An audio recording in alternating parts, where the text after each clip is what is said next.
How to check recently watched reel on Instagram. Hello everyone, welcome back to our channel and today we are back again with a new video. So without any delay, let's get into it. For that, firstly open Instagram, log in with your account details.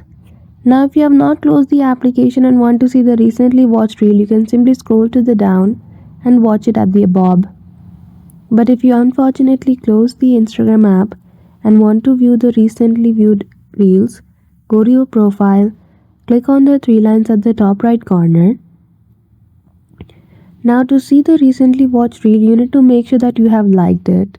So in the settings, go to your activity, click on likes. After that, you will be able to see the post and reels that you liked recently from your account. So that's it. I hope you found this video helpful. If you did, don't forget to give it a thumbs up and subscribe to our channel for such tutorial. Thank you for watching till the end.